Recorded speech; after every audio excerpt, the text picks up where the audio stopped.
What has you be a raving fan and refer? And what are your definitely, I'm never going to do that again. I'm never going there again. I'm never going to refer somebody that business. I asked that because yesterday I had an experience of finally taking advantage of an online promotion and going and getting a body work session. My back's been a bit heavy and tight. I've not been training as much. And it was like, you know what? That half price offer, introductory offer, that's a great idea. I'll go try it out. And seemingly it was working. The value proposition was good.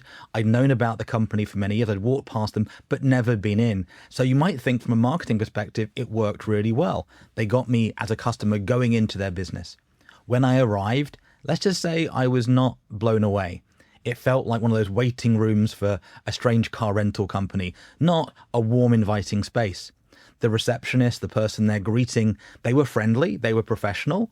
But again, there was a missing quality that was just lacking. And it was like, okay, but that's the way that is sometimes in life and business. And as I sat there waiting, having booked myself in, I watched them try on what I'll describe as a cheesy, hard sales tactic. There was somebody coming out, they'd had this bodywork session, and they were adamant that they should sign up. And what do I mean about that? It was like, so, do you want to book this package or this package? And they were basically badgering the guy who was clear he was leaving. Anybody with the brain could see there wasn't a wow of, how do I have another session? So three things were going on. One, before I'd even had my own experience, I'm already like going, they're really bad at sales here. They're really hard selling. And guess what? He didn't sell. And I'm already like going, they're not doing that to me either. Then I go in for the session. I make clear that I'm actually trained in body work. I've been doing martial arts for years, these things, in a friendly way, had a reasonable session, and it was okay. On a 1 to 10 scale, a 7 or an 8. It wasn't a 10. It was a 7 or 8, but it was good. My shoulders feel better today, and I'm glad for the experience, especially at that half price offer. But then when it's time to go, suddenly I had to wait in the corridor to get some paper. I had to be checked out. Well, guess what that was? That was them trying to go, so do you want to book again? And you should come back next week and you should do this, and trying to get their clients to refer and repeat. But actually, it wasn't even trying to get me to refer.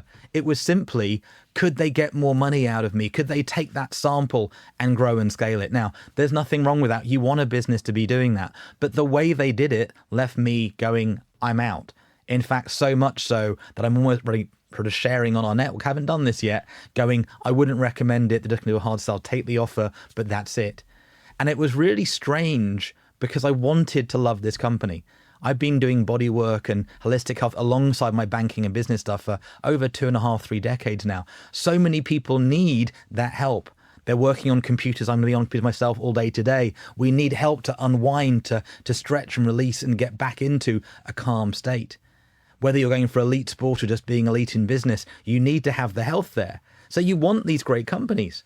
And it was fascinating. For 9, 10 years, I'd gone past this brand and never gone in. Why? Well, I have other people I've gone to that I know and trust. So their offer worked in getting me into the door. But it did not get me to want to go back. It did not get me want to refer. In fact, as you can hear in my voice, I'm kind of clear, no. And they've gone for a, I'm not sure, to probably not do that again. Now, what's also interesting, the person greeting, they'd only been there 4 or 5 weeks.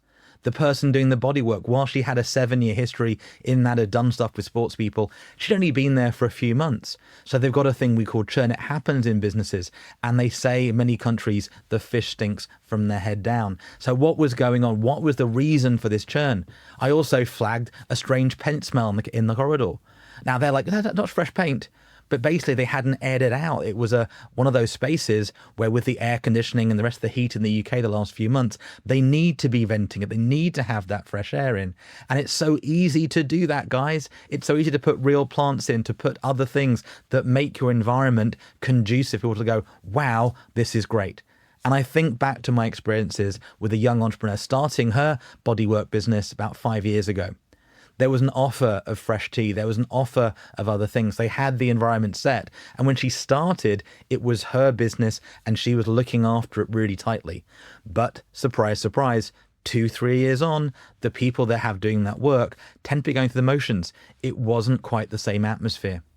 And then they had people doing the work that weren't as trained up as she had been and her original partners had been. So what lessons can we bring? How can we apply this to us? How do we focus on building those experiences and nurturing those moments that can cause raving fans to show up, to be appealed and received, and really accelerate your growth? It's one of the key connections we talk about in the 5 Connections, and get that book at the5connections.com if you haven't. There's also an audio thing you listen to now, actually for free online. So what could they have done? Well, they could have gone, because you've been a great client today, if you want, you can come back and here's another voucher for you so you can book in again. Did they have to do that? No. But had I been 2 or 3 times, what's the chance of me liking that experience more, getting used to that new habit? They could have gone, by the way, because you've had a great experience, here's a couple of vouchers you can give to people you know so they too can come have that. Now, what would that have done? They're saving their advertising costs. They're advertising nonstop on social media to get people to click on the offers. Well, guess what? I know people in the town. I was clear that I know people. We had that conversation, but there was no, here are some other vouchers you can give out to your friends and some family members. There was none of that. There was no loyalty card scheme. There was none of that. There was just a trying to get somebody into their thing to sell them packages, and that energy came across. So why am I so adamant? They're doing what they're doing. I'm sure they're going to carry on. I wish them well, because I want you to have the kind of business that when my friends, my clients, the people you care about come and experience what you do at any level, whether that's the top level of consultancy through to a retail store, e-commerce store, a retail fashion brand, a technology company, whatever it is, you have those wow moments that cause raving fans to show up, to grow and scale your business. Now more than ever, the right people can create content about you and share your message out, both online to strangers, but more importantly, to the people that trust and respect them.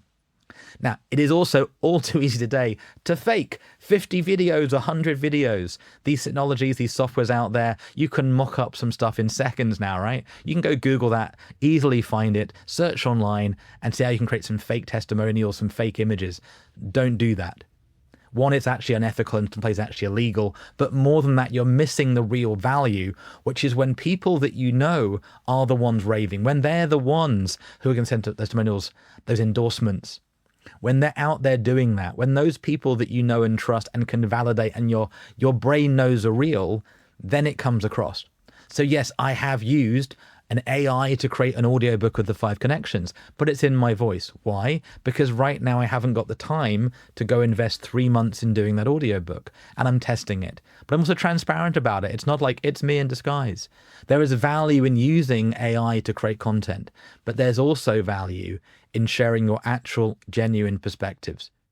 So just because somebody has Trustpilot reviews, they have these reviews online, it doesn't mean they're genuine. But when a human being that you already know and trust tells you, this is great, this works, I recommend it, check it out, that has a whole different weight. And in the trust world that's coming, in this world of relationship capital that we've been talking about now for over 10 years, over 20 years, it is so important. So whether you call it social capital, relationship capital, relational capital, as we're always calling it now, it's the same thing. It's human relationships sharing and spreading what works based on their own experience, built on reality. So what can we learn? What can we apply? Where can you improve your own process? Where are you tripping up? Where are you not noticing where the things that seem normal are actually turning off people before you ever get a chance to engage? And if you spot that with me, let me know and I'll try and fix my stuff, because I promise you, with the hundreds of things we've done over the years, our focus is to make it better, but there's always a change in culture, in timing and experience. And if we have that mindset, hopefully we can do what we need to so the right people get served, have those wow experiences, and grow and scale the ventures that are really here to do good in the world. See you next time. Bye for now.